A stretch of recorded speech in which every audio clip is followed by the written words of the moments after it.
Hey guys, and thank you very much for tuning in to Break Time episode 12. Yeah, it's 12, man. 12, alrighty. I'm Alex. I am Eman. And thank you guys very much for tuning in to episode 12 of Break Time. I need to get better with these numbers. I'm always forgetting what number we're on. It's all good, man. We're just riding the wave. We are riding the wave, man. So me and Eman were having a lot of really good conversation before we started getting everything going. That's just going to continue into the podcast. But before we get to all the topics we kind of want to get into, Eman, what's going on, man? How has your life been up to this point? Up to this point, dude, I really need to do my homework before I do this podcast because I can never recall what the hell has happened to me in the past week. You need to do your homework so that you know what's happened in your life. I have to sit down and go over what's been going on. Gotcha. I just been working, honestly. I've just been working, going to the gym. So the first week we talked about your job. You loved your job, then you hated your job. Now do you like your job again? The reason I hated my job in the first place was because they were kind of sloppy when it came to scheduling the first time. Yeah. Like I couldn't, for the life of me, find out when my actual training day was. But that was sorted out. I came in, flipped a few tables, everything was set out straight, and I'm working there now. Everything's running smooth, man. I've never worked in a place, right, where like literally everyone is just cool as shit. Yeah. You know, I've always said that at a job, there's always that one motherfucker who you just want to meet in the back alley somewhere. Yeah. But at this one, no, dude, none. That's great. Considering everyone, for the most part. No, it's great considering that you worked with me at one point. That's fine. Oh, and I forgot. No, fuck you. Yeah, I mean, you're that guy, dude. You're that guy. You know, it's like, you're the boss's kid. I always want to meet in the back alley. Right, the boss's kid. But just really work, making that dough. Making that dough, man. Yeah. What do you know? Same with me, really. Just been a lot of working, getting a lot of cosplay stuff done for Alamo City Comic-Con.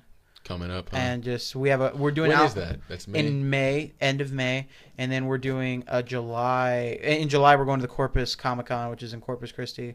That one I'm super excited about. It's right after my birthday. I'm going to be able to drink while we're down there. And we're getting together with some friends, getting a condo down there actually for that con and just hanging out down there. Fuck, really? So, yeah, I'm super excited. Dude. I'm really excited. That's where at? In Corpus. Okay. In Corpus, Mexican area, city. But I also just started doing a lot of payment stuff for just my new cosplay that I'm doing. Which I'm really. How much you looking to drop, bro? Excited. I'm always astounded by these numbers, bro. Around 5. Nice. Around 5, not too bad. For everything. That's probably the most expensive you spent, right? No. You told me you've gone to the thousands and shit. No, that's actually not bad, like, at all. Like, no, it's not. I've never like dropped $1,000 just like here, like, oh, I want that cosplay right now, boom. Yeah. Like, it's been like, oh, I'm gonna buy the suit. That's $300. Right? Oh, I'm gonna buy this helmet. That's another $300. Oh, I'm gonna buy the shield. It's another $300. Yeah. Oh, all the accessories are $100. Oh, this is another $200. Then you get up there. This suit looks like for everything I'm doing like 5 or 6. And this is actually here. Look, let me show you. If it'll load. This is actually what I'm working on right now. Oh shit! Yeah, so that's intense, man. I can't see that being $500 or $600 though. Why? Like, I mean, to me, everything looks. There's no craziness going on with that suit. Well, see, but the thing, and I know y'all can't see what we're doing or what we're looking at, but I'm doing a version of Wolverine, the comic book more style. But it's just like, but the dude who makes it made my Captain America suits. Yeah. So it's gonna have all like these are actually gonna be straps and everything. So it's gonna be intricate. It's not just like straight. Yeah, there's always more. It's the devil's in the details, right? Yeah, exactly. And then I have a helmet coming in and all that stuff, and I'm doing the boots and all that. But I'm super excited. I already have the claws, so that's pretty sweet, man. No, I'm super excited about it. And then Serena has some other stuff that she's getting done.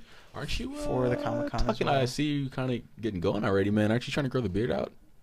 Yeah, I've been. Well, I stopped doing Captain America for a bit, and I didn't have to shave because normally the only reason I was shaving is because I had to do Captain America for my nonprofit, which we've talked about before. Right. But if you don't know, I help run a nonprofit called the Champion San Antonio. They take costume superheroes, like different characters, to do different charity and community outreach events. So we do a lot of the hospital visits, going to schools, things of that nature. So, but I did Captain America a lot. So now I'm gonna be doing this Wolverine thing, and then I don't have to shave, which I'm happy about because I've been kind of letting it go a little bit. A little neck beard action going on. Yeah. But yeah. Trim it up, bro. Serena wants to. I'm just gonna let her handle it because I'm not gonna be good at doing it myself. I mean, hire somebody to do it. Huh? Hire somebody to do it. Like, no, I'm just gonna get Serena to do it. Are you serious? Yeah, she's gonna do it. She can trim up beards like that? Yeah, she'll be fine. Okay, man. Yeah. Good luck, dude. Like, she was gonna edge it up and then kind of just trim it down so I don't, have all this craziness going on. I feel you. Is that same dummy messaging you? Nah, it's something else. Oh, it's a new dummy. Does that have to do with the question we asked? Maybe it was a like to the question to the proposal. So. Oh, gotcha. Maybe. Anyway, something so will yeah, so happen. that's kind of all I got going on. Just working, getting stuff done, and ready for Comic-Con stuff, things of that nature. So yeah. Put this phone on silent a little bit. Yeah. Yeah. So Eman, have we gotten anything else off that thing? No, not yet. Okay, so me and Eman, I have a topic I kind of wanted to bring up. We'll bring it up a little more into the podcast after we let our Twitter thing see if that bears anything or we get anything else out of that.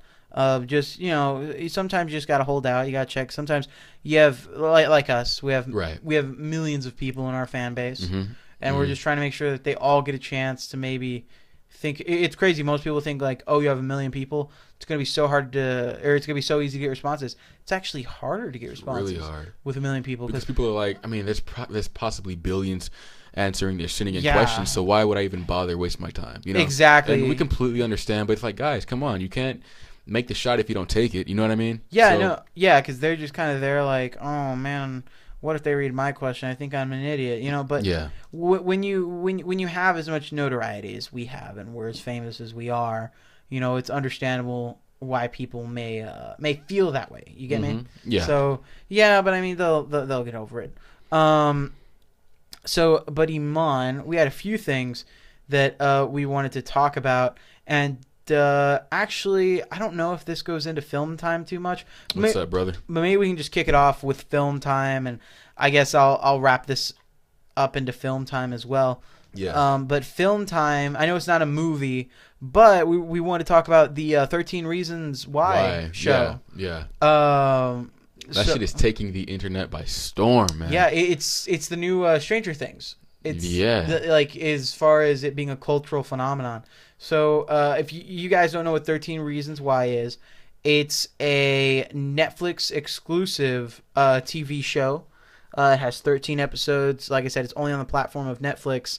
And it is, again, just one of those things where everyone's watching it. Yeah. Like, it's a big thing. Everyone's checking it out. The show is about... I don't think it's too much of a spoiler because I think it's the main thing of the show. Yeah. But the show is about a girl who takes her own life because of her school experience, because of her relationships, because of the people around her kind of either doing something to her or not doing something to help her not be in the situation that she's in. Essentially just a big show about why she did what she did and the people involved and how it affects the people around her. And it's super interesting. Yeah. I was telling you, man, I've only seen the first 2 episodes. I need to get more into it. Serena, my girlfriend, she's bugging me to finish it. But it is actually really good just from what I've seen. It's interesting, man. It's very enticing. But I don't know, Eman, you said you watched a little bit of it. What did you think of it? Damn, I saw a bunch of Twitter posts prior to watching it. Twitter was going crazy, which is the reason I even watched it. I felt like I was out of the club or something. So I tuned in, man, and from what I saw on Twitter, it was going to be an emotional roller coaster. It's going to be a lot of crying. So far, I haven't seen that yet or felt that yet, maybe because I'm too early into it. But to me, man, it's like Stranger Things meets like, dare I say, Tron. Tron? The first episode really reminded me of Tron, like the music score and shit. Oh, and, I get you, like that old, that vibe. Yeah, no, it was just odd, man. I don't know why I thought of Tron, but I did. Yeah. Yeah, so I'm not sure what to think about it yet. I actually didn't. I don't have the patience to finish it. So Yeah, I I had my gotcha. sister just sit down and spoil it for me, Yeah, just so I can know what happened in it. yeah, yeah. So I guess more of the conversation that I wanted to have, besides just the show, itself, is more of what it means because of the platform and hmm because of what it is. So we're getting a lot more Netflix exclusive shows, like Stranger Things was a Netflix exclusive show. All the Marvel shows, like Daredevil, Luke Cage, Jessica Jones, Iron Fist, all great shows, by the way. They're all Netflix exclusives. Yeah, And then wasn't that Orange Is the New Black thing? I Wasn't that a I want to say it Netflix? was. Let's say it I was. think it was. If not, I apologize and just negate that one. But the point is that there's a lot of different Netflix exclusive shows. Then there's also a lot of Hulu exclusive shows, and just different. Fucking Hulu. Yeah, and different platforms are now having shows that are exclusive to those platforms. hmm So I wanted to kind of pose the question: does that mean that the regular standard TV cable, like Dish Network, Time Warner, now they're Spectrum, whatever. So Dish Network, Spectrum, um, what are the other ones? Direct Direct. TV, all those. Does basic cable still exist? Yeah, it does. Whatever the shit that yeah, was. to an extent. But Okay. so the question is, are those things dying, or is there less of a need for those things? Both. Yeah, that Fucking both. that's Man. kind of how I felt, because I mean, think about it. Like, now they're like, the big thing for cable, like in the last 10 years, was, oh, now you have DVR. You can record what you wanna watch and watch it later. hmm Like, Yeah. mind blown. Now it's like, That was their big hurrah. yeah, and now it's like, Now we have a sports package where you can watch all of the games happening simultaneously on one screen.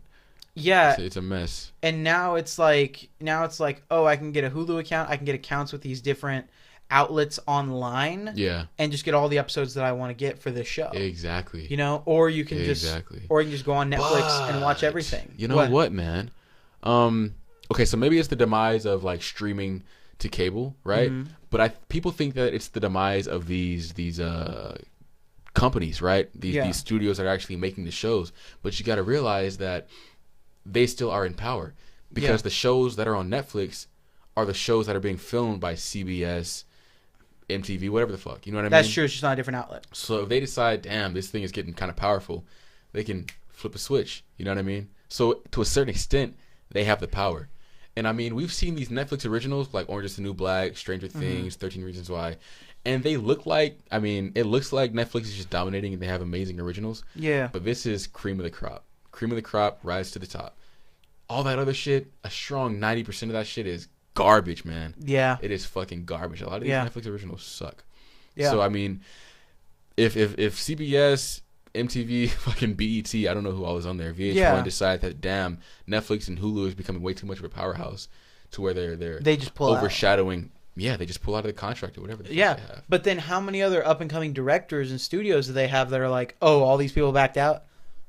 Let's team up with Netflix. You know what I mean? Mm-hmm. Like that's kind of how I feel about it. But my thing isn't necessarily just who's in charge of it, but at a point, are we just going to cease to see cable? I think so, man. I think so. I think, like I was saying in my last in the last podcast, I think it was episode 10, which was deleted. Yeah, we just found that out recently. I think it was called like "Don't Be a Blockbuster." Yeah. The reason it was called that is because Blockbuster just refused to adapt to the news. So I think it was can't recall what time it was around, but it was during the time of the Red Box. Red Box was starting to explode. And I watched a guy named Gary Vaynerchuk, and he was talking it was also about during Netflix, because wasn't Netflix originally the movies by mail? Yeah, I think Yeah. sort of the media was sort of shifting towards convenient And movies. I know Eman mentioned it, but just to clarify, when uploading episode 11 of Break Time, I accidentally deleted episode 10. Yeah. That will be re-uploaded. We still have it. We still have it. I just have to re-render it and re-upload it. Or it can just be gone forever. We'll decide. I'll figure it out. But go ahead. Oh, fuck, I just yawned. Okay. Yeah, I know. I think everyone heard it, you goddamn T-Rex. Go ahead. Now. What was I saying? Oh, yeah. So, Gary Vaynerchuk, the guy that I watch a lot, he was saying how he had a friend who can recall being in the room where Blockbuster was being advised by whoever the fuck that Netflix and Redbox and these different platforms are possibly going to take wave if Blockbuster doesn't, either buy the company out or adapt to their ways. You know what I mean? Start adapting some of their techniques. And so Blockbuster goes, no, we don't need that shit. We're the number one movie source in the world. I mean, these people are going to crumble. Yeah, and they still are. Look. Yeah, they still are. Yeah, it's only 97 miles to the nearest Blockbuster. No, you know what? The last one no just shit. shut down like a few years. Last year, or a few years ago. Yeah, the last one just shut down. The last one. I want to see if I put Blockbuster onto Google Maps, what it'll tell me. It's gonna point to a graveyard somewhere. Yeah, so they just refuse to embrace the new. So I think that's what's gonna happen with these major TV channels. Yeah. If they refuse to embrace the new and get down with the movement, man. Yeah, but at this point for me, I feel like oh man, hold up. There's a Blockbuster in Anchorage. Fuck me, man. I need to start reading these alternative fact-ass articles. There's really another Blockbuster out there? Yeah, it says there's a Blockbuster right here, but it could just be an old Blockbuster, you know what I mean? Like, yeah, former location. Yeah, I'm seeing a few Blockbusters. In Anchorage? In Anchorage. Anchorage. Hell no, man. I'm going to stick with my word, dude. The last one shut down. Elon's like, no, I'm right. Like what the hell? Where's Anchorage at? Anchorage. Anchorage. Isn't that like in Alaska or something? Anchorage, Alaska. That sounds mad familiar. It sounds right. Anchorage. It sounds right. Yeah, look. Yeah, it's in Alaska. Oh, shit. No way. Yeah, Anchorage, Alaska. It says there's a Blockbuster in Anchorage, Alaska. No way, We only have to... Dude, I'd be down to make a trip to go to Anchorage, Alaska, to go to that block. Yes, I would. I would go rent a DVD of like 50 First Dates, and I would just keep it. Like I would. The last. Nah, I bet motherfuckers have stacks of old Blockbuster shit they never returned. Yeah, but I would be probably one of the last people to steal Blockbuster, if it's still around. Unless this is just outdated information. Anyway, but I guess the point is that I'm not gonna travel to Alaska for a Blockbuster, dude. I can't think of a better reason to travel to Alaska. Yeah, you're not even lying about that, man. No, but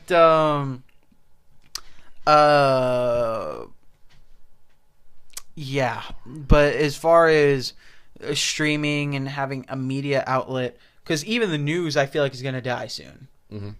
Because I think we discussed this in another podcast. People are now going out of their way to find their own source of news, whether it be the news that they trust, whether it be the news that has an agenda that lines up with them, or whether it be the news that reports in a certain way that just fits their bias. You know what I mean? Like people are going out and finding their own source of just I don't think media that they want to intake. I mean, I don't think that the news is going to die. I mean, obviously, like CNN, NBC, Fox, they're not going to die. They're just going to die as we see them. We're not going to see them on a TV screen anymore. That's they're true. They're going to have to convert their ways, man. And if they don't, if they choose to be that old guy who shakes his fist at the younger kids and screams about his generation like it was better, doesn't embrace the change, they're going to fall off, man. It's inevitable. It's like a law of the universe or some shit. You have to embrace change. So I think that... Yeah, look, the dinosaurs, they didn't want to get rid of their tails. Change. Died. Didn't want to go vegan. Now they're all dead of high cholesterol. Yep, couldn't get on the Whole30, and they just went the whole death. What the shit is this Whole30 diet you're talking about, man? I like how you remember. I just said the first thing that came to my head. It's a thing me and Serena are gonna try to do actually after this weekend. Okay. And it's essentially, from my understanding, it's like you can. It's almost like paleo. Yeah. Where like you only shit that like you could get like essentially vegetables and meat and some potatoes. So what is the difference between that and paleo? I'll be totally honest. I don't know. Okay. I just know our trainer was on it, and then me and Serena want to get on it the month leading up to Comic-Con and just do really like. My thing is like I'm not like I want to be sexy before Comic-Con. You want to be comfortable. Not even that. I'm just like I'm trying to be goal oriented. I'm trying to go. Okay. I'm trying to just be like, hey, Comic-Con is this day, so I'm gonna be in costume. I have a new suit. I'm gonna have something that's gonna show my arms. Why don't I make it a goal to try to really push for it? Yeah. You know what I mean? There we go, man. Goals. Very important, dude. Yeah, because my thing is even if I don't have even if it's a manufactured goal time. Yeah. if I don't have it, you're not gonna do it. Right. So, it's like a job and getting paid. You're like, oh, I got to make it to next Friday so I get paid. You know what I mean? With me, it's just like, oh, I'm gonna really work hard by Comic-Con so I can lose a little more weight, maybe get a little more mass built up on my arms and shit. Yeah. That's really what I'm going for. And actually, I noticed I'm losing some mass on your a lot arms. more. I'm actually, but I'm losing flab. Like it's actually. Yeah, you're looking tight, bro. Yeah, like it's. You're looking tight, bro. Yeah. Well, no, because before it was a lot of like just excess flex, dude. Yeah. Yeah, I'm telling you, you're looking. Yeah, but like now, like there's actually shit there. Yeah.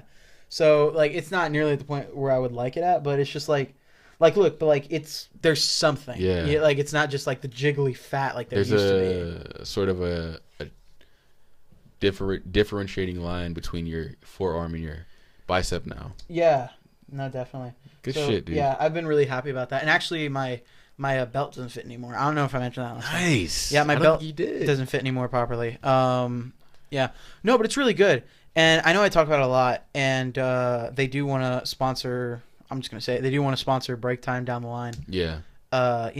Just as we can get shit off the ground. I mean, Eman have a lot of big moves we want to make pretty soon. Mm-hmm. But they do want to sponsor us at one point to offer our viewers like some form of boot camp or something where they can go work out. It's super cool. They're really good at making everyone comfortable. It's just a great environment. I love it. Anyway, but what were we even talking about? We're finishing. Shitting on seeing it.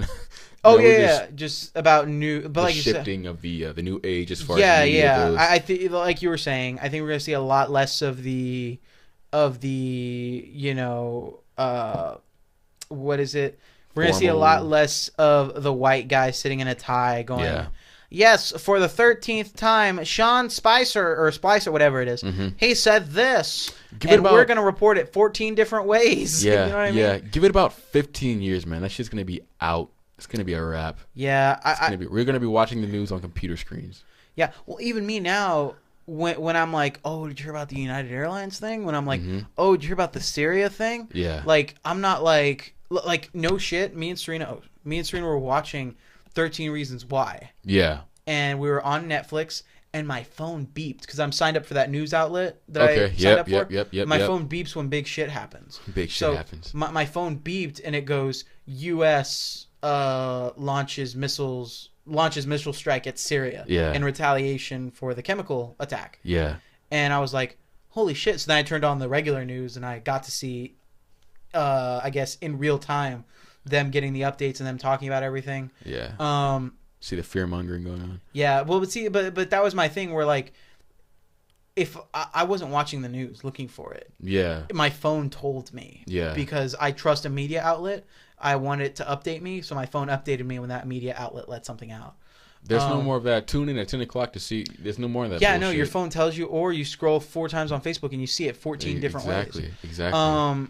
But exactly, that was the thing that really pissed me off about that. What's up? Like it was like, we're kind of transitioning from the 13 Reasons Why and cable die. I think we're just, it's going to die. It's just going to die. I think everything's just either going to adapt or we're going to see some of these other outlets just die off because they're going to refuse to adapt or they're going to try to stick it out thinking, oh, well, they're going to come back around. Like, yeah. I don't see that happening.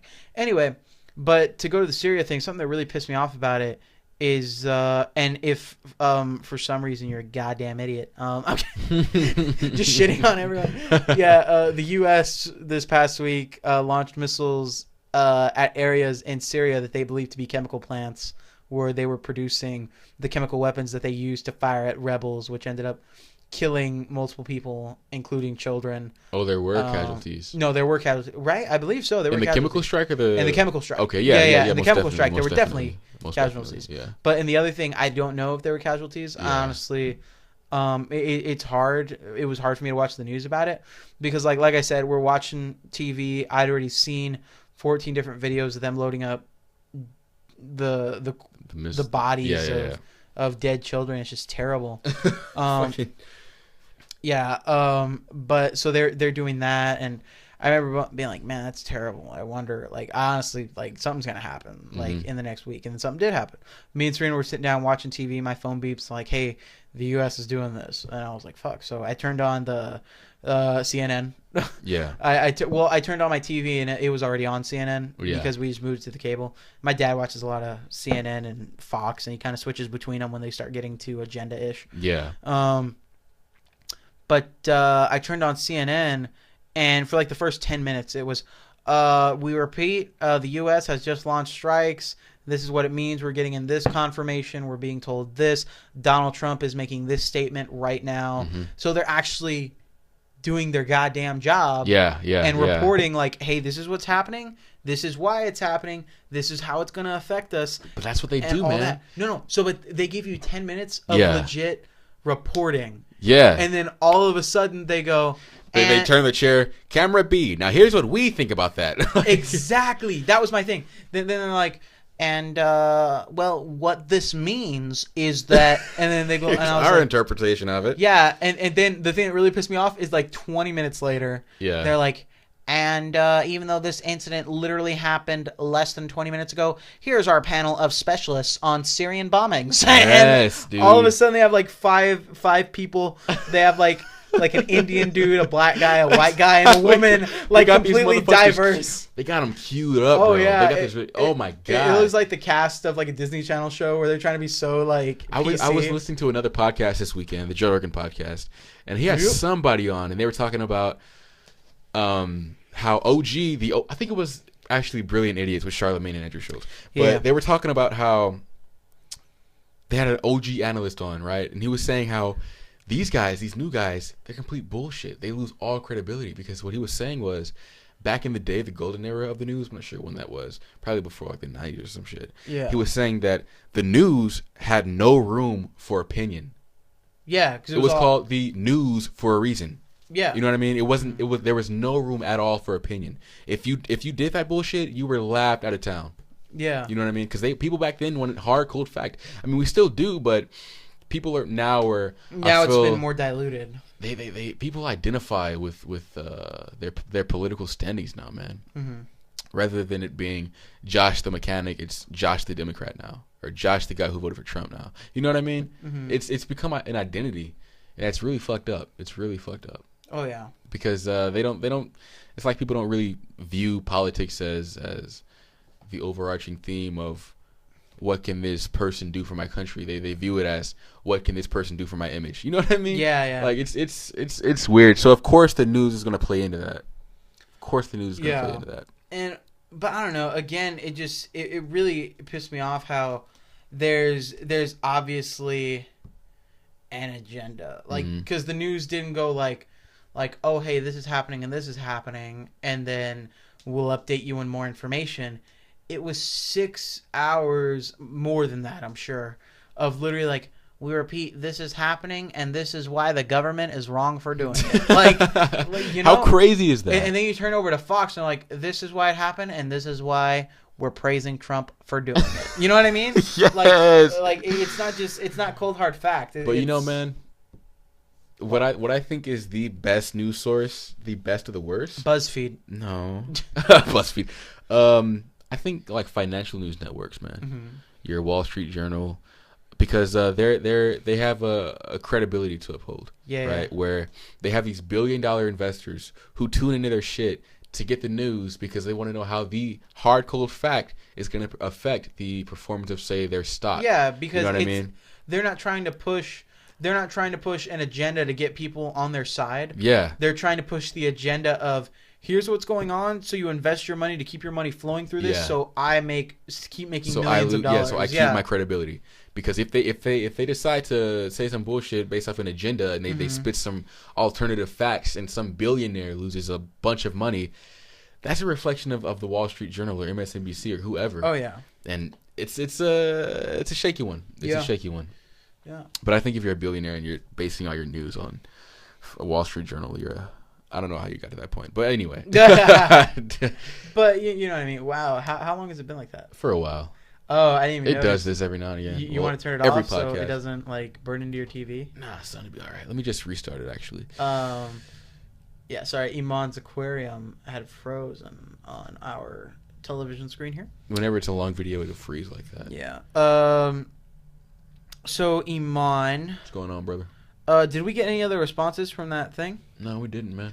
Wow. Just It's I guess okay. millions of people just, Mm-hmm. were a little. You know exactly. I mean, why? Yeah. Just too many people, and they think that they're not relevant enough Yeah. to Which is totally false. You guys are. You guys are. to enter into our life Yeah. and shit. So, Eman, I wanted to get on the fun topic of relationships. Yeah, man. For know- some reason, you came wanting to talk about relationships. Well, you know man. why? Because I read about some shit, or I found out some shit about some people Oh. that I know, Okay. and then I just had relationships on the mind. So I was like, let's do some talking about relationships, because that's always a fun way to make people upset. And yeah, so Eman, before we go too into the relationship thing, I wanted to quickly answer a question that we got Yeah. on the Twitter. Oh yeah, man. We had actually somebody seem to get through to our servers to Yeah. So ask a Eman question. posted the question, But it wasn't even about relationships. It's actually just Yeah. a question. Yeah, but Eman posted a question. Like, if you have a question or any funny stories about your relationships, send them in. Maybe we'll talk about them. Yeah. So we did get a response, but it was not about relationships. Eman, do you want to read what the who sent us the question and what the question says? I most certainly do. So the question was sent in by a Mrs. Hoshana. I don't know her last name. Is it Taylor? That's okay. Yeah. Okay. I wanted to say Taylor. By Yeah, Miss Social Security Hoshana. number. Her @ name is at Moranita _25333. I'm sure a lot of you know Yeah. who this is. She makes a big Yeah, wave. the millions of people, they know. Yeah, she makes a big wave on the social network. Is that what that is? Let me go ahead and pull the question up. Yeah, Eman is sifting through the other millions of Millions. questions, because none of them millions. were too good. We Yeah. couldn't bring them on, but this one in particular, we had to. Really good question. Very Really good responsive. question. Go- So you got her any more? question is, drum roll please. Again, not pertaining to relationships. Her question is, why do you talk so slow? That was directed at me. And she was asking you. Asking me. It I was got on my so- thing. So Eman, if you don't mind, What's going on, bruv? is it okay if I answer this really quickly? You have an answer for it? Yeah, I have an answer. Oh, for, okay. For why you Talk so slow. talk so slow. Okay, go ahead. So yeah, I'm just gonna answer it really quickly. Yeah. And then we'll jump right into the relationship thing. Yeah. Okay. All right. So Eman. Yeah. I think the reason you as an individual talk so slow is because you have this thing called brain function. Oh, that's odd. And normally what that means is that you fully think about what you're going to say, you consider the ramifications of it, Right. and then you speak like a regular person, like I am right now. Ah. Fully thinking about how it's going to affect people and what's about to come out of my mouth. But I mean, what about those sort of inquisitive pauses you take where you stop talking and your eyes glaze around the room? I mean, what is that? Is that thinking? Yeah. Is that what you do? Yeah, that's what it is. Whoa. Yeah, well, there some people may not understand it. Okay. Because unfortunately, we live in a society where you have people who are afraid to think and take it slow, and instead they just maybe tweet or talk about things. And I'm still confused because I mean, every time you do the pause, it's like before you say a sentence. Is that? Yeah. So does that Yeah. mean you're thinking before you speak? Yeah. Oh, because snap. there's this thing where you can think about what you're gonna say before you say it, Oh, and there's other thing where you don't think about what you're gonna say and you just say things because you're a fucking dumbass. Whoa. And then Oh, God damn you it. send in terrible questions about why other people talk slow, and that's what the difference is, really. Oh, I did not know that, man. and- You learn something new every day. Yeah, no, yeah, that's exactly what it is. So, just to wrap that question up with a pretty little bow, you're an idiot. So, let's go right into the relationship topic. Why are you laughing? Hey, we're having serious Dude, this conversation. aquarium's cracking me up. Oh yeah, look Sorry, at that fish. Did you see that goofy-ass fish hit the shark. glass? I saw it. Anyway, you're still an idiot. And then we can't. I have a low tolerance for things. I know, man. I have a Look. very low We want your tolerance for questions, things. right? We want your questions. We want your interaction. But fucking Hoshana, I don't know what kind of relationship we have. I mean, I think you're cool. We have good conversations. But fuck, You're a troll, dude. Why you be trolling, son? Like every time I post, right? Mm-hmm. Every time I post, I know I just wait in anticipation for some bullshit to spew in my comment section, and it's always Hoshana saying something, dog. Damn. Like, you're cool, but shit. I mean, what Yeah. the hell's going on? Yeah. It's exhausting. Well, let's continue on to the next subject Okay. so that we don't use too much of our brain function to consider someone who doesn't have that. So, Send in more questions, please. yeah. And now that we're done shitting on everyone, no. So the relationship thing was something that, and this is probably the part where they're not hearing what we're saying because Hoshana's upset about what we said. Anyway, no. So the relationship thing, the reason I brought it up is because Eman pointed out there was a friend of ours who was in a very serious relationship, and I didn't know, but they ended up separating from their significant other. Yeah. And it just came as kind of a surprise to me. So I had the relationship stuff on the mind, and I just want to talk about just relationships in general. This is probably something I'll probably point a lot more towards you, Eman. Yeah. Because You're stuck. well, not saying I don't want to say like I don't have a lot of I don't know a lot about relationships because I would think maybe I would know a little bit more. In my opinion, you have the most knowledge about relationships. Yeah. So but here's my thing. There's long-term relationship knowledge, which I feel like I have more of. But then there's relationship knowledge, and as far as dating and things like that, I don't know shit about that because I haven't had to deal with that for going on 6 years. Yeah. Give it up for Alex. Yeah. So me and my girlfriend we've been dating for 6 years. In case you don't know. So Eman, being someone, and we don't have to talk about it too much. But in the past, you've talked with a lot of chicks. You've had your fair share of getting to know some interesting girls and things of that nature. Uh-huh. So I was really curious as far as relationships go. I don't know, the relationship thing just as a whole.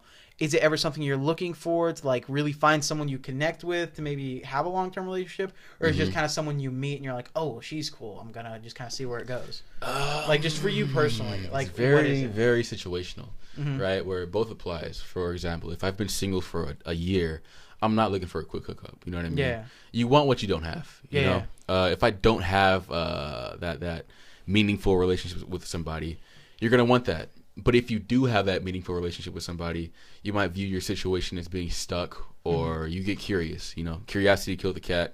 Satisfaction brought it back. So yeah, man. I mean, if I've been in a long relationship for a while, I might be tempted to look.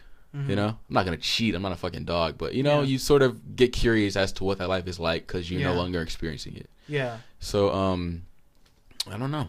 You know. Yeah. So just it's very situational. Yeah, and as far as let me put it this way. I think there's a lack of, because you've told me in the past, I don't know if it's still like this, but you never, in your head, you're never like, oh, I'm looking for a girl, or like, oh, I'm going to go flirt with a girl. Yeah. You just like meet people. Yeah. Right? That's always my like intent, just to meet people and see where it goes. You know, just meet and see where it goes, man. Just fuck it. You can't, sometimes in life you got to just hands off the control and see what happens, you know, see where it takes you. That's where I want to say a strong, like 90% of my relationships have come from, where it's always coincidental. Yeah. It's never me going out, finding a number, then boom, a year later we're still together. You know, it's always been, oh, we sit next to each other in math. She's cool. A month later we're together. You know, it's never been in my control. You know, I think the Lord Jesus, our God. I think the Lord Jesus, our God. No, I think the universe just throws shit at you, you know? Yeah. And knowing when to pursue and when to let things happen is, that's a tough one. But for me, it's always been the universe just throwing shit at me. So one of the things I was thinking about, which I find really funny, is the amount of effort that seemed to go into relationships in like middle school as opposed to like high school age and beyond. Because in high school it's like, oh, kind of casual, let's kind of see where it goes, don't want to try too hard, but you know, want to upkeep a certain thing. And then in middle school it was like, oh, girlfriend, everything, you know what I mean? Yeah, man. Like it was very, because it's fucking new. Yeah, I was about to say it's the new thing, kind of like when, you know, I'm sorry if I'm bringing it up again, I feel like I've mentioned it a lot, but it's kind of like dudes when they start learning that your body does certain things, and Oh, they you mean jacking exhaust off? that. You Yeah, mean jacking off. exactly. I wasn't. No, I trying- did, man. Just Eman's like, I am right now. Dude, oh my god, I can still recall the first time. Oh, Anyway, Um, yeah, dude, it's newness, man. Yeah. Newness is exciting, especially the first time you experience what you feel is love, right? Oh yeah. Oh my god, you're after like a crack fiend, bro. Oh yeah. But then I think as you get into high school, you sort of realize what those strong emotions can bring. Yeah, right? I also think you extreme also- highs also come with extreme lows. Yeah. So you're more hesitant about jumping into a relationship. But Yeah. Go ahead. No, I was just gonna say the other thing I think is that you also realize, because in middle school, you know, you're young, you don't got a lot going on. You feel like, oh, the girlfriend or the relationship is everything. Right. And then in high school, you're like, dude, I got a bunch of real life shit going on. Like, you're like, I got things going on. I That don't shit is have real. to deal with it. You know what I mean? Or it feels real. One of the funny things I remembered is, I haven't talked to him in forever, so I don't even know if it's a thing anymore. But do you remember Arturo? Yeah. Arturo? Yeah, man. Remember when he had a new girlfriend like every week. other week? Oh Every my god! week. So if you don't know, and maybe if you know us, you'll kind of jog your memory. In middle school, we met a gentleman who moved here named Arturo. And did he go to high school with us, or did he move before high school? I think he Moved before. or like he went right into the first year and then moved. Either way it goes, it was very like brief in the high school if you went Yeah, that he was because gone. I honestly don't remember that one. Maybe he didn't even. I know we met him like know. in 6th grade, right? I don't know. 6th, 7th. Our time with him was very limited, but he was one of those guys that was like, first of all, we're in middle school, so relationships are just kind of dumb and fun in general, right? Mm-hmm. He was the guy who would be like, dude, I met this girl, I love her, Mm-hmm. I think she's my soulmate, man. Who was that guy? It was great, I love her so much. And then next week, dude, I'm with this new girl, I love her, and I think she's my soulmate. Having video game night or just hanging out with a bunch of friends at my house. Yeah. And he's just there in the corner texting just this new girl. Oh my god. That shit was nauseating. Yeah. Love you, Arturo, but goddamn, come on, son. I can't. Come off it, bro. I can't. I don't think that's healthy. Like, Of course it's not you know healthy. what I mean? Like, his whole life was legit. Like, no Yeah. shit. His whole life was centered around having a girlfriend. Yeah. The brief times in between where he didn't have a girlfriend, he was like depressed or something. Yeah. Yeah. Like, he was like, yeah, man, I just feel so lonely and stuff. And I'm like, Mhm. wow, like, you know, like his dad beat him when he was older or something. But you know what? I think that the reason he felt that way, I don't think he really felt those emotions, man. I think he sort of decided that that's what he's supposed to be feeling, based on what he sees older people feeling or what he sees in movies or some shit. Maybe, Right? yeah. Because I mean, it never. If he really felt that way, he would not be moving girl to girl every once a week. You know? Oh, yeah. No, he'd be. And all the emotions that come with it. He wouldn't be experiencing all that in a week and on to the next one, the next Oh, one. definitely. So I think he's like, well, I just broke up with a girl. Let's see. This is how I'm supposed to be feeling. So fuck, I guess I feel that way. Yeah. It was never from the soul, you know. Yeah, no, I get you.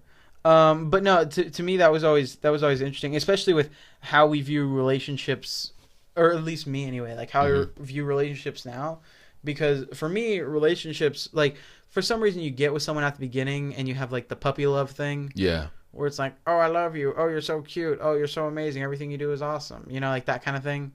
You know, like Serena, and I'm sorry, just kind of peek behind the curtain a little bit. Serena and I, we've been dating for almost 6 years, and it's very much, like at a point, probably like after the 2-year mark, it just became part of your life. Not saying it wasn't exciting, it wasn't fun, but it was like, it's just now a part of your life. Right. So, like, I find it insane when I see like new couples or people that are just kind of dating. I'm like, oh, you're so cute. Oh, I love them so much. Oh, they're awesome. And then I see the conversation I'm having with Serena. Serena, we're going to go out tonight. Put something on. I don't have anything to wear, Alex. Put on your dress. I can't. I haven't shaved my legs in 3 weeks. Like, you know what I mean? Like, that was never something that would have been said, like, anywhere near the proximity of the beginning of our relationship. Of course. So it's funny. It's all about facade in the beginning of your relationship. Yeah, Man. but it's very funny how you actually get to know someone and you see their quirks and shit. Yeah. And like, I know Serena deals a lot. But I love that with shit, a lot of my man. quirks. Yeah, I because love that shit. Then it's real. It's real. Yeah, it's no, real. And that's one reason these like Instagram models and shit, they don't impress me, man. I'm not not impressed by that shit because it's just a facade. You know, like I don't know. I want to see what I'm getting when I'm getting it. You know, I don't want to discover a month later that, oh, you're actually this person. Okay. Yeah. Dude, I've seen girls vocalize that. Like legit. What's Like, oh yeah, I know he's really nice and everything. I'm kind of holding out, not really showing him really how I am until maybe like another 3 months. And I'm like, wow. Surprise, nigga. Yeah, man. Surprise, I'm crazy. 3 priors. I don't know why that is. It's just, it's insane. But I don't know. I'm the same way. I like, you know, like knowing people's quirks. Like even me and you know each other long enough. I know we know each other's quirks. Yeah. And just kind of things that the other one has. But I don't know. When you're in a relationship, it is. It's. What's up? I don't know how you say it. It's not that the quirks are noticeable, but it's just like, oh, there's something I'm dealing with, or there's something like that is just now a part of my life. You know what I mean? Yeah. You know what, man? I also think it's very important to know, sort of, when the line becomes a simple quirk to, okay, you're just being trifling now. You know what I mean? Wait, you're being like, what? Trifling. You know what I mean? Yeah. Like, don't. I see that quote a lot. If he can't accept me at my best, he damn sure can't handle me at my worst, or some shit like that. Yeah. I think it's vice versa. But some people's worst is fucking not showering, not brushing their teeth, dirty ass house. Fuck that. Fuck that. I mean, be a decent person still. Yeah. And I'll love you. Yeah, you know? your worst is like when you're like in the dumpster when you're going through a low point. Yeah, like, exactly. Not like, oh, I'm just a shit person and I can't deal with anything. You know what I mean? What you mean I haven't taken out the trash in 3 months? Look, if you can't accept me at my worst, like, no, motherfucker, like take the goddamn trash. Be hygienic. It's, to me, it's kind of like, and this slightly starts going into another topic, but to me, that excuse is like the whole, honestly, is like the whole, when you have these, not fat, but you have these slightly bigger girls on Instagram and social media, and they're like, oh, love yourself. I love yourself. I love myself for who I am. And things like that. That's great. You can be comfortable in your own skin. Yeah. But at a point, you're not saying to be comfortable. You're promoting having an unhealthy lifestyle. Mm-hmm. Like, that's what you're doing. Mm-hmm. And it's just kind of like... Look at you meal prepping and shit. Now you're shitting on fat bitches. Look at you, man. 2017 Alex is not messing around, yo. No, but that's kind of... And I felt like that before, too. Before I was sexy Alex. No. Isn't even sexy Alex yet. Yeah, that's a strong yet, yeah. But, no, but to me, that's how it felt like, you know...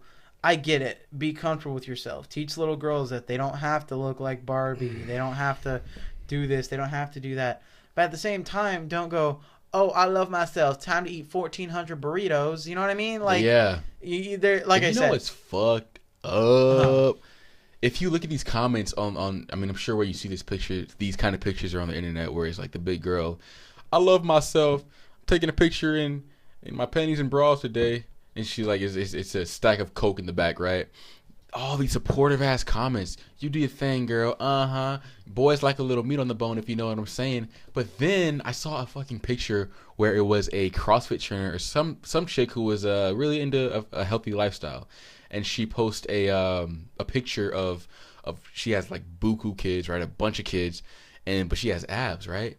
And she's like, what's your excuse? Like, I went through pregnancy and I maintained this lifestyle and I still look really good because of it. Yeah. Oh my God, dude, the laptop fire just... That's never happened. Oh, no. Oh, went to the new one. It went to the new one. We'll put on this new laptop fire. See what it is. Oh, snap. Let's check it out. Yeah, because all I did was go to another laptop fire. Okay, that's the same one. I think it went back twice. Oh, okay. But anyway, yeah, so she's like, what's your excuse? I had all these kids and I was still able to maintain this lifestyle. The hate she was receiving in the comments, man, was because insane. I was actually having the same conversation with someone today, that people only get defensive when they know they're in the wrong. You know what I mean? Yeah, go ahead. Like people only get defensive or only they're only on the offensive if they feel like they're being attacked, and you only ever feel like you're being attacked if you know that you're doing something wrong.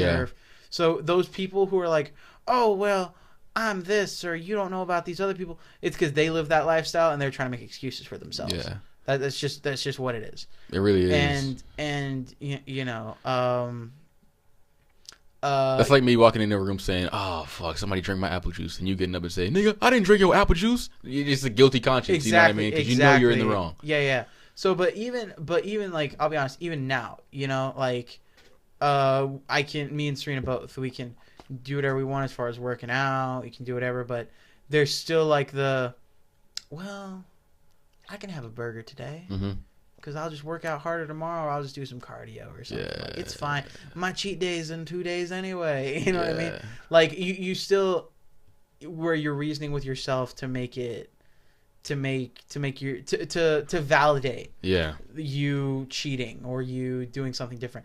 But that's the same thing with when you cheat in a relationship. The same thing when you eat something you shouldn't be when you're on your diet. Mm-hmm. That's the same way that you are when you should study for your test and you don't.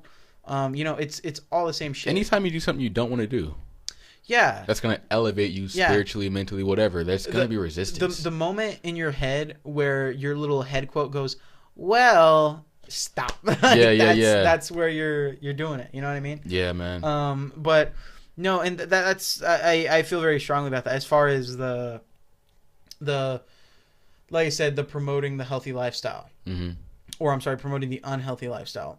Like, I get it. If you are a bigger girl and you love the way you look, that's great. You're a beautiful person. Yeah. But you're overweight. Mm-hmm. That's just it. Mm-hmm. It's none of this like, oh, you're not fat. Yeah. You're fat, but you're a beautiful person. Maybe you're an awesome person. Mm-hmm. That's great. Personally, I don't care if you're fat or not. But my issue comes when someone is overweight. And you see a lot of these. It is mainly girls. I'm not trying to just say it's women, but unfortunately, it is mainly women that you see. And like I said, again, they're just promoting the unhealthy lifestyle. Yeah. Like you said, it's like, oh look, I'm healthy with who I am in my underwear, holding some Takis. Like okay, fantastic. Like you're cool, self-destructing. Applause for you, I guess. Yeah. Why are you letting other people do it? Because all you're doing is. Some people are like, oh, well, I'm being positive. Show other people it's okay to be positive about your body. Yeah. No, you're not. All you're doing is enabling the other people who are doing your same lifestyle and telling them that it's okay. Exactly. And that they don't have to change. You're justifying your bullshit. You're just justifying your bullshit and your lesser being. Mm-hmm. That's all you're doing, right? And I mean, I love myself. I truly feel that I love myself. Mm-hmm. And since I love myself, I'm going to take care of myself. Yeah. If I have a vehicle that I love, I'm going to take care of that vehicle. It's that simple because you want to optimize its longevity because you love it that much, you know? Yeah, and you can also do that by getting a water softener from. I'm kidding. Start selling stuff, right? But yeah, man, you see what I'm saying? If you cherish something, why are you gonna let it go to shit? Yeah. Why are you gonna let it go to shit? And that kind of rounds back into the relationship thing that we're discussing. Oh. As far as us talking about how people do the whole, I'm doing this and you can't accept that or whatever. Like, if you care about the relationship or you care about another person, you do the max for it. Big time. But the max also doesn't mean being self-destructive or being uncomfortable. Mm-hmm. Because some people are like, like the biggest thing that you always hear is like, oh, my man or my girl cheated. Yeah. But I love them so much, I'm going to do anything for our relationship. No, they've already messed it up. Like, you can't do anything now. But the point is just that you get to a point where you're either putting 100% into the relationship or you're putting nothing into the relationship. Mm-hmm. That's a killer, man, for most relationships. Which one? Down the line. What you just said, where you're either putting 100% in or you're putting in nothing.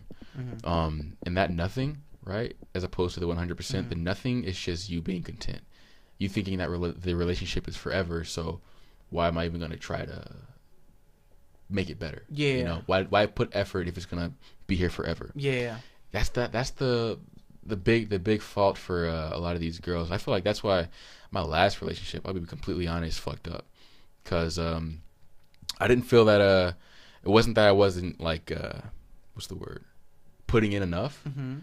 It's just that I thought I had nothing to give. Mm-hmm. So as a sort of a reaction, I shelled up. Well, you stopped giving a fuck. And I'll kind of keep it vague, but you reached a point in your relationship that I felt like you reached very early in your relationship.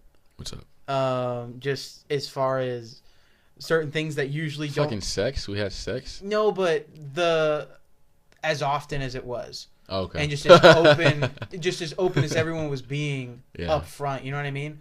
Normally, that's something. At least in my experience and what I've heard from other people, the good relationships are get to know someone, and then that's something that comes down the line that helps strengthen the relationship. Oh no, me and this chick had been friends since like I was in middle school. Yeah, You know what but I mean? still the relationship part of it, Yeah, like being yeah. in a relationship. Okay. So that, I don't know. That's just kind of how maybe something that, and I could be totally wrong, but just me, that was one of the things I thought of. Yeah. Like, maybe because it's kind of like being an adult. You know, being an adult, your ultimate goal is to get a good job. Ultimately, really, is to buy a house and to have a house and have some place Right. White to live. picket fence, family, dog, American dream. Yeah, you know what I Stable mean. job, yeah. And then when you get to that, you're like, okay, well, what's the other bullshit I can do? That's why most people don't get their forever home till like they're 40 or 50. Mm-hmm. You know what I mean? And they're like, I'm gonna die here. Now I can focus on other shit. Yeah. So I feel like the relationship is the same way. That like you get to a point where it's like the I love you thing, the sex thing, the being very open with each other at all points. And I feel like when you get that too early, it almost cheapens it because there's no work that goes into it. No build up, right? Yeah, because it's kind of like when you play Grand Theft Auto. Yeah. You start the game with nothing.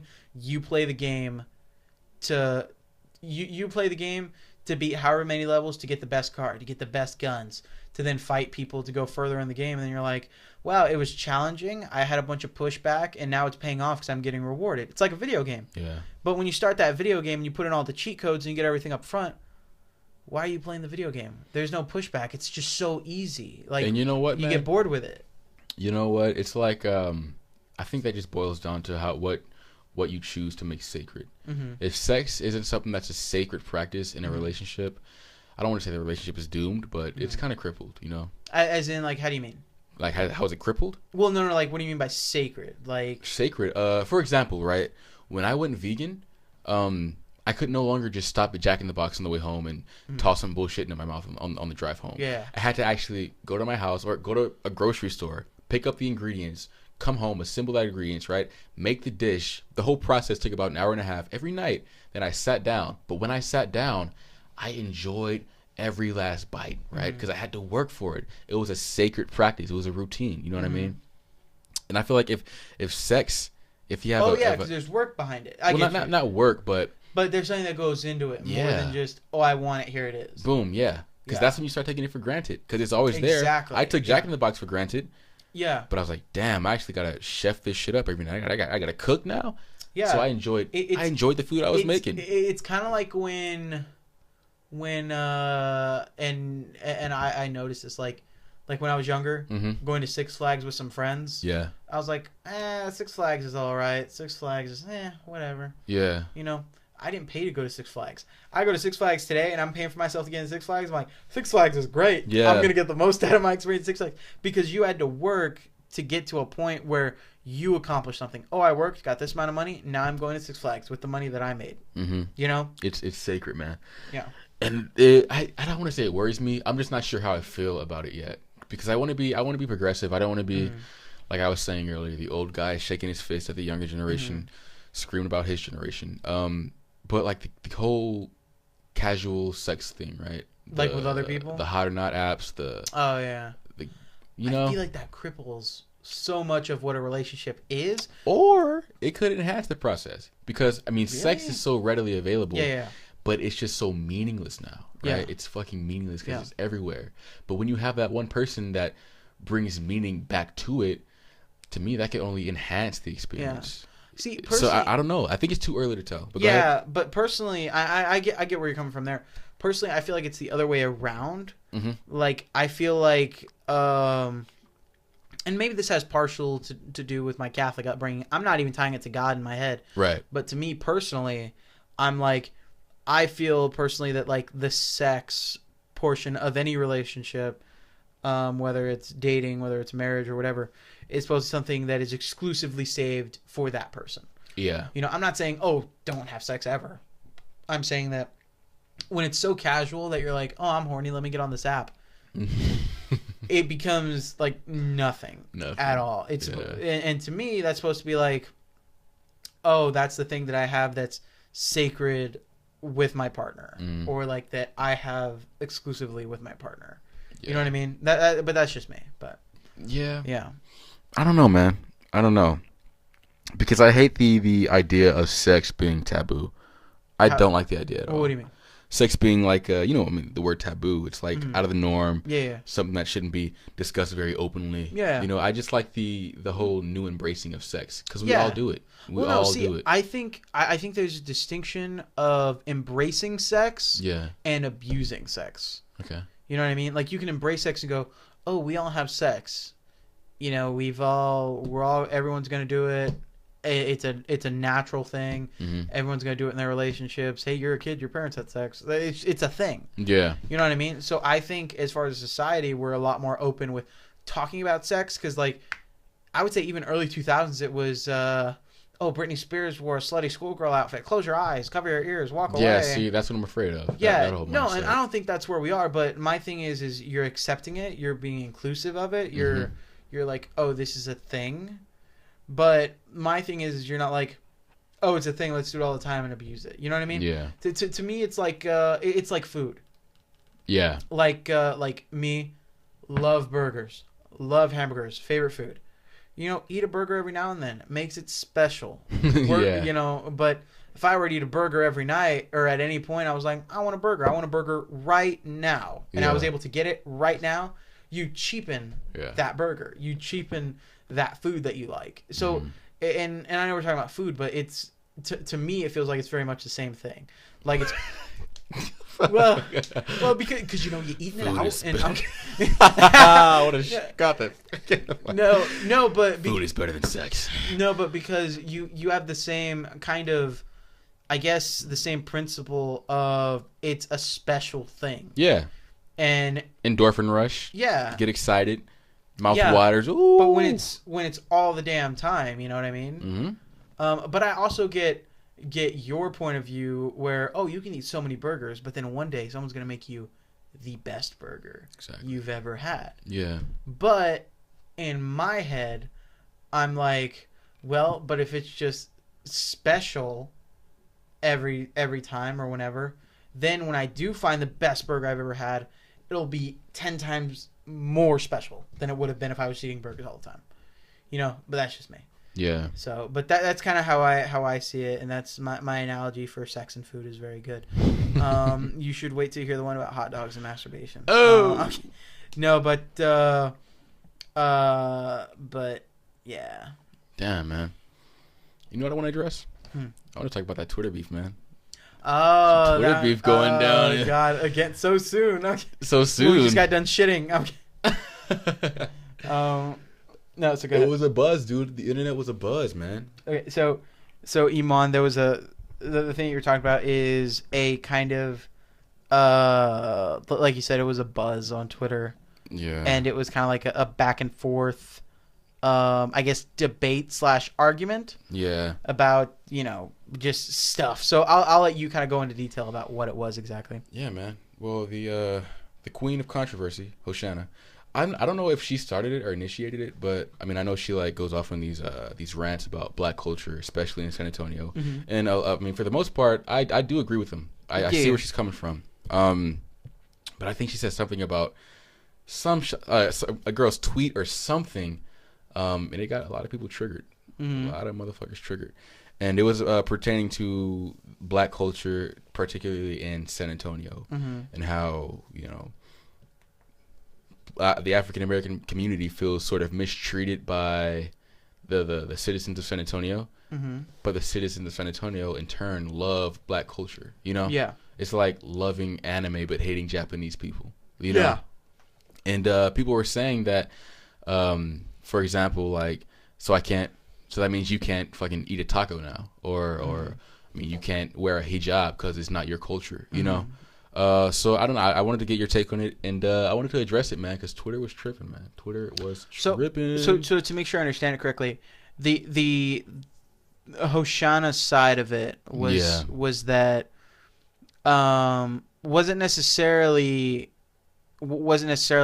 just cultural appropriation. It was more so the fact that she feels, make that very clear, she feels A that lot of people felt, because I mean there were a few Yeah. that were on her side. yeah, well, just okay. So I'll put it this way: one side feels that, just because I don't want to express or not express that this is my opinion, I'm trying to be neutral about it. Go ahead, yeah. But so one side felt that the African American community in San Antonio as a people are being neglected, or are Not being neglected, but are being I guess not respected Yeah. as much as the culture. hmm It's like the people is kind of taking the bench, really, but the culture of said people is being completely embraced. Yeah. Um, so, like, for example, let's say the African American community all likes a certain kind of hat. Yeah. Essentially, what they're saying is the people in San Antonio don't like the African American people, but they love the hat they're wearing. You know what I mean? So, if my understanding is correct, that's kind of what was going on. That's correct? exactly what's going on.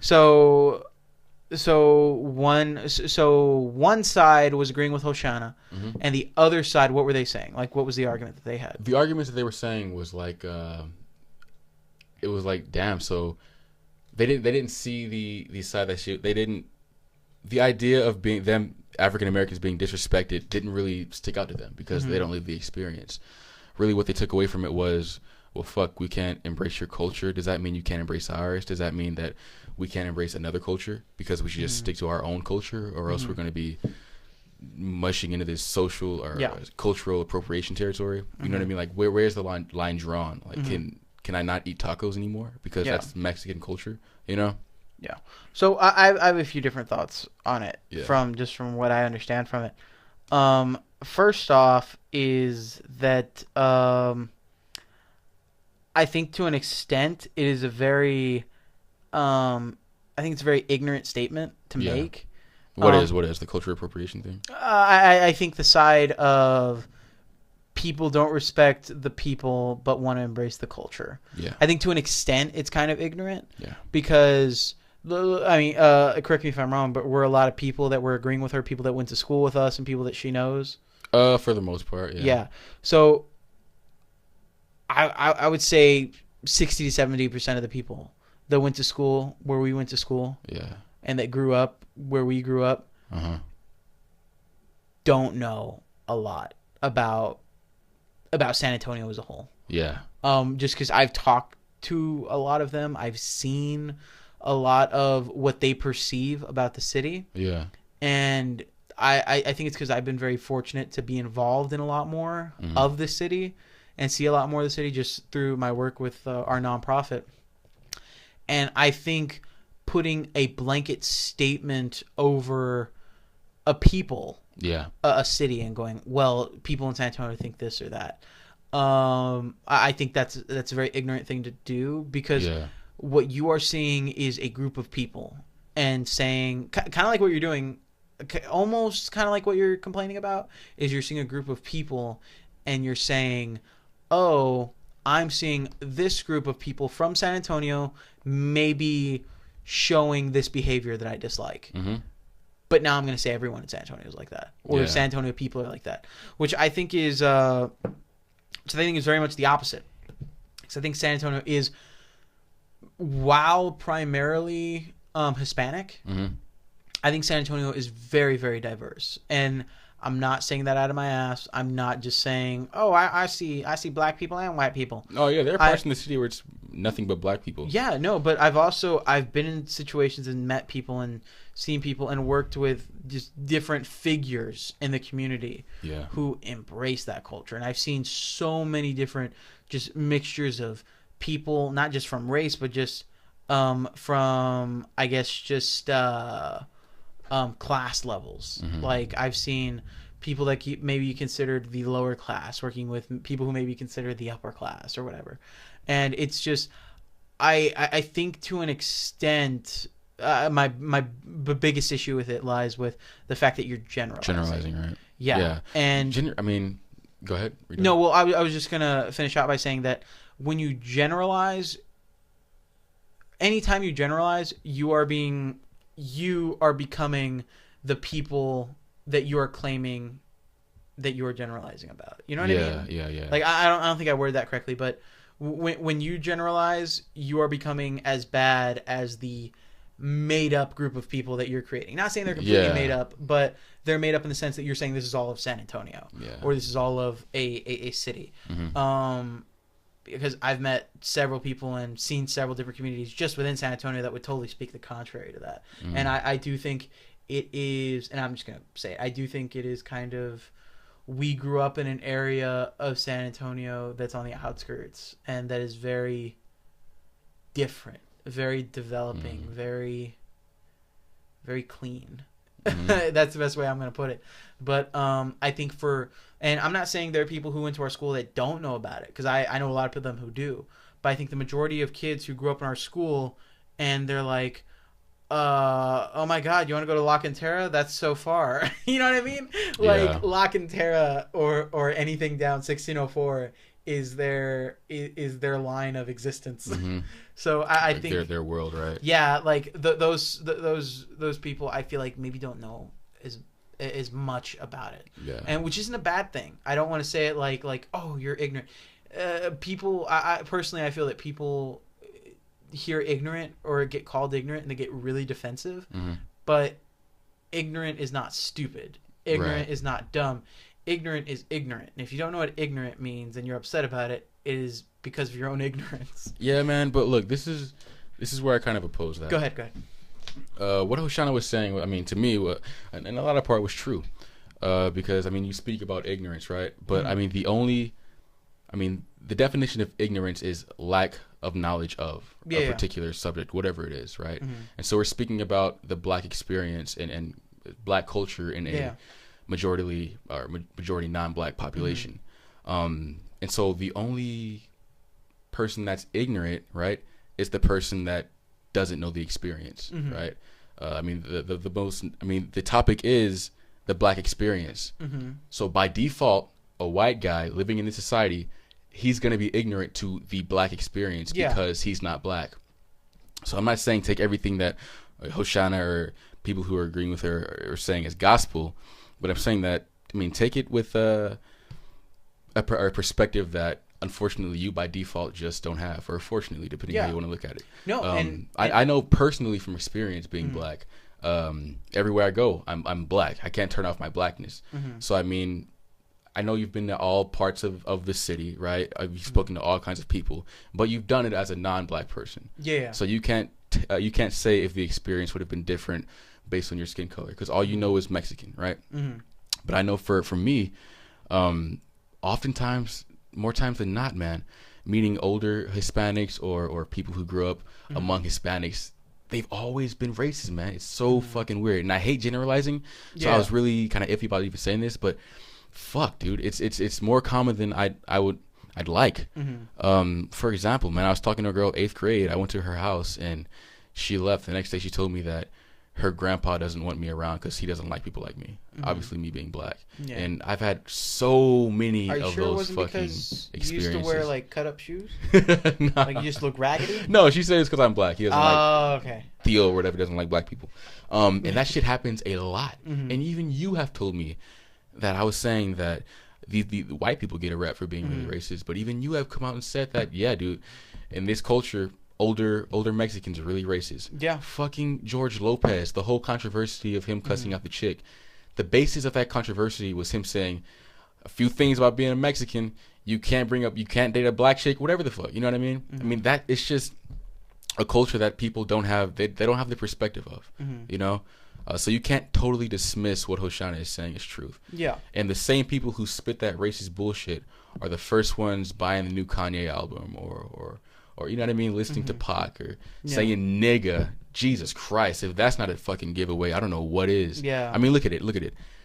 Nigga was a word that was derogatory, fuck, what's the word? Used derogatorily, right? I would just say used in a derogatory way. Yeah, right? We took that word as a community, right? African Americans took that word and made it something positive. So to us, it wasn't derogatory, but people were so fascinated by the culture that they began insulting their own peers who were not black, right? A white chick calling another white chick nigga. Like, Yeah. to you, that's a fucking In a insult. demeaning manner. And not even in any fashion, in any context, they're still using the word. To you, it's a fucking insult because you don't have that history. Yeah. But you just love the culture so much that you're willing to now berate yourself. And you are ignorant to what the culture of that word even is. But that just goes to show how obsessed these people are with the culture. Because we're small. We're 10% of the U.S. population, 10, 13%, whatever. So we're a subculture. Yeah. So we're a gold mine of culture. And oftentimes, people aren't going to respect the culture. But if it's not mainstream, if it's a subculture, if it's urban, right, then they're going to embrace it. Yeah. You know, it's an odd one. It really is. But that's why I'm not totally dismissing Hoshana's statement as generalizing as it may be. Yeah. It's not as uncommon as you think. Yeah. Take my word for it. Yeah, man. no, and I'm not saying it doesn't happen. Yeah. Because I know it does. Because like you said, we've talked about that it does happen. But I think even, and I can agree with you to an extent. But I think even the fact that, like, I get it. I don't have the experiences. But I can also see, or I also still feel that still someone is saying, this is my experience. And even if there's a group of people agreeing with them, that is still, to me, in a form of ignorance. Because they're still not, this isn't everyone's experience. Yeah. This is your experience and this group of people's experience. And still, I feel that it is ignorant and unfair to imply that is everyone's experience. Or like it's on both sides. It is bad to assume that all African American people feel this way because we don't know that. Yeah. It's also bad to assume that all Mexican people feel this way because we don't know that. But there are a group of black people who do feel that way, and there are a group of Mexican people who do act that way. Yeah. So it just becomes at a point you're just it's kind of an argument of percentages. Yeah, it really is. And it's hard to tell that. Yeah. But I think what the issue is, or at least what you can round it out to kind of find a solution, is that the issue isn't that you deem it as a problem. It's how am I going to either be a solution or how am I going to react to that? You know, because I feel like that's all you can do. Yeah. Because other than that, if you're not doing anything other than, well, how am I going to react to this? How am I going to roll with the punches? Or how am I as a person going to do something to change that? Because then if not, Serena gets upset when I say this, but if you're not providing a solution or you're not doing something about it, you're complaining. Yeah. And then that's all you're doing. Yeah. And then when you're complaining, all you're doing is perpetuating the potential quote unquote issue. But I mean, you can't have a march. You can't have a fucking culture appropriation march. You know what I mean? Yeah. And I feel like I hate saying this, right? No. The whole bringing awareness thing. Like, children are starving in Africa, and there's a protest shutting down 1604 because they want to bring awareness. In that situation, motherfucker, you can do something about that. Yeah. Bringing awareness isn't going to do shit. You're bringing awareness so that somebody else can do something. Yeah. But I feel like this is a situation where all you can do is bring awareness. You know, all you can do is speak about your culture and the importance of your culture and educate people on your culture and why you feel this way. That's all you can do, because I can't walk up to somebody and say, hey, man, look, African Americans started wearing Jordans in the 90s. You can't fucking do that. Yeah. I can't do that. Well, see, I don't think it's an issue with telling people what they can and can't do. It's an issue to gain the respect of the peers, of the people around you. Yeah. And I think that's where it lies. But why from the get-go do I have to... I mean, as an African American, not as a person, just as an African American, I have to gain the respect of another culture. Well, see, I feel the get-go, that it is that issue isn't necessarily true for everyone, because let's say we're down closer, we're down like southeast, you know, like closer to places like Florida and things like that. You know, when you go there, it's potentially flipped. Mm-hmm. You know what I mean? Like, then it becomes an uphill battle for a different race or for a different people. Yeah. So I think for that question, that is more of a question of, what's the word? Of, what is it? No, what is it when you're someplace different? It's a geographical issue. Okay. Geographical. As far as, people up north aren't going to think like people down south. Right. Black people up north may not have the same issues as people down south. Mm-hmm. Mexican people may feel like they're more in the shoes of maybe how some African American people here feel if they're up north. Right. You know what I mean? Mm-hmm. So I think it's it's one of those things where you can point it out and you can say what it is, but if there was a solution for it, it would have already been done. Mm-hmm. So that's why it's kind of like you said, it's a thing where you're either going to spread awareness and do something, or you're either going to spread awareness to try to make a change, or you're going to make a change yourself. Mm-hmm. And that kind of goes into when we talk about how people complain about, and this kind of goes into another kind of racy topic, but about how we have the argument about people protesting Planned Parenthood or protesting for Planned Parenthood. Yeah. And how if people cared so much, or if they truly cared, they wouldn't be complaining on Facebook. Yeah. They would, if they want Planned Parenthood to keep going, mm-hmm. make fundraisers. Planned Parenthood can fund themselves, so it doesn't have to be government affiliated. Yeah. So that's kind of the thing for me, is that when you want a community change, if you're not willing to do it, or you and a group of people are not willing to do it, it's not going to happen. And it's going to just sit there and get worse, or just be stagnant until finally someone comes across that's passionate about it to where they're going to get it done.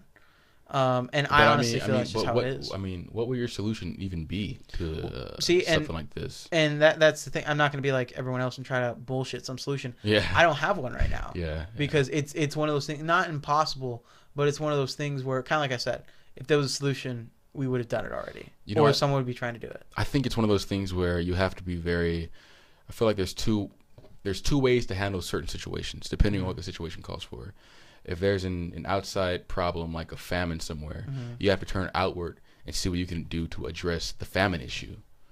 But if there's a problem like culture appropriation where you don't feel respected, right? Your culture doesn't feel respected. You have to turn inward to the people. I just thought of something really... What's up? Potentially morbid. What, man? No, like I thought of potentially a solution that would stop that. Okay. Okay. Well, fuck. Let me say this. You have to turn inward. I feel like the whole situation of as far as cultural appropriation goes, it's like, why are you not flattered? Almost, you know what I mean? You can either feel two ways about this. You can either feel offended or flattered, and I think offended in this situation is fear. Because if we're going to keep producing culture, if we're going to keep staying together as a people, loving one another, and producing this awesome culture we call Black culture in America, we have no problem to fear people taking it, because it's going to be there forever. But I feel like those who feel that the African American community is in shambles, and a bunch do with race relations, the whole Trump thing, police brutality, they feel it's in shambles. So they feel all we have left is our culture. And when we see that being sort of disenfranchised, imposed on, marketed, we feel like we're losing the last bit of true power we have in this country. You know what I mean? Yeah. So I understand the passion that comes behind it, because I felt it too, man. Because at the end of the fucking day, dude, I'm not gonna like start singing sad songs, but we're the bottom of the barrel in this country, right? I think largely we're the most hated, aside from Muslims, right? Yeah, right now they're pretty new on the board. Yeah. We're the most hated. They're the hot thing right now. Yeah, they're going sold out everywhere. Yeah, but they gotta blow up buildings to be hated. We didn't do much. Eman's like, we just gotta wear hoodies. Yeah, exactly, right. So I mean, all we have left is each other and our culture. So I feel like we should just protect that and cherish each other. That's the solution. Cherish the people who produce the culture. What's up? Well, I was going to say, I feel like the solution to the culture thing, to respecting race and everything, is war. Like, if we went to war right now, and it was like a race war? No, just... Oh, yeah. If common enemy. If we went to war with Syria right now, or we went to war with Russia, I feel like all that shit, it might take a little bit, like maybe like a year or two. Yeah. But I feel like all of that would go away, because then you go into the American morale again, and it's all, we're all just Americans. And then I feel like at a point that would be what solves that issue. Dude, I'm gonna break it down. It's how it works, man. I'm gonna break it down to a whole scale. Like, if my family and we argue every day, can't stand one another. I mean, there's still love there, but we just can't stand one another. Yeah. But a family moves in across the street, and me and their son get into it. My family's gonna be behind me on the sidewalk cheering me on. Yeah. If Texas got into a fight with Arizona, Texas is gonna rally together and cheer each other on. If America got into a fight with Syria, America's gonna rally together and defeat this common enemy. If there is an alien invasion, the fucking world is gonna rally together because it's a common enemy. Yeah. Even North Korea is gonna be on board. That's why I feel the only solution to world peace, man, is like a fucking alien invasion or some shit. As crazy as it sounds, dude. That kind of shit would happen, though, dude. It's gonna have to. 10 years, man. 10 years. It's What's either up? gonna happen, or the government's gonna fake it. Because in 10 years they'll be able to. Man. Wouldn't that be some shit? Dude, you want to talk about Illuminati shit? In 10 years, when they fake an alien invasion to get the one world government going on, that's what they're gonna have to do, man. That's what they're gonna have to do. We went from we went all over the place. Yeah, we went from talking about relationships and then talking about just idiots to talking about being Clyde Lewis on Ground Zero. We're what is it? Coast to Coast AM. I don't know what the fuck that radio station is, but it's very entertaining. I've listened to it. You've heard it. Okay, yeah. I've heard it. Yeah, but alrighty, man. I think we're just at about time. We probably talked for a long while. We missed so many. Hey, next episode, I want to discuss Syria, bro. We have to, man. Yeah, we have to. Yeah, we just didn't get to it. We have a few things. We didn't talk. We didn't talk about the Pepsi commercial. We didn't talk about none of the movie stuff. We didn't talk about Shia LaBeouf's Le Flop. Yeah. We did talk about the cultural appropriation thing, though. So fun topic. And then we didn't talk about Syria, of course. But alrighty. Hey, sorry, last thing. No, man. go ahead. You see what we just did here? What? We just had a conversation. Yeah. Motherfuckers can't conversate about stuff like this, dude. That's well, also did you notice issue, the other man. thing that happened? What? I felt a certain way. You said something. I accepted part of your argument. I still didn't agree with you, and you didn't agree with me fully. And we went back and forth. And now we're gonna shake hands and go our separate ways. Yeah. And I'm gonna talk mad shit about you behind your back tomorrow. Yeah. I'm just kidding. No, but legit, we had a conversation, face to face, and we didn't agree with each other, but we respected each other's opinions. Dude, and we went our separate ways, like adults do, that have working brain function. So the power of conversation, man. Yeah. So Eman, is there anything you want to say before we end this episode of Break Time? I love you all. I love you all. Hoshana, it's all love. Don't be offended. Just stop trolling, man. Damn. Tune in next week. I'm gonna start sending in. I'm gonna start asking questions more. I really want to do the whole ask your question, whatever we're gonna answer in the podcast, because I like this small interaction. Dude, I'm ordering microphones next paycheck. Yeah, I already told you we can do it this weekend. Oh, true shit. Yeah. We just gotta make sure that we 2 more of these. I said we get 2 more of these and an extra audio jack. You want to do 2 more of these, or do you want to do the bigger ones? Are we gonna buy 4 bigger ones or 3 or? Oh, I was just gonna. Because I don't like when their host has a really nice audio quality and the guest has. So do we want to just get more like this? Just get 2 more of these. And it's a quick investment that we get. Yeah, then we just start getting people on. Yeah, the return on investment's going to be huge. Alrighty, that's fine with me. Yeah, we can definitely do that. We should be able to do that this weekend. Alrighty, guys. Well, again, thank you very much for tuning in to this episode of Break Time. As always, you can find us on any of our social media outlets. And like we always say, if you do enjoy our content, you do enjoy hearing us talk, you can always check out our Twitter, our Instagram. You can see them on the screen right in front of you. And you can message us your questions. You can tweet at us. You can check out our Facebook page. Or you can just leave us a comment in the comment section below, being early 2012 YouTuber. Yeah, guys. But again, thank you very much. And we hope that you tune in with us next week. Later. Yeah.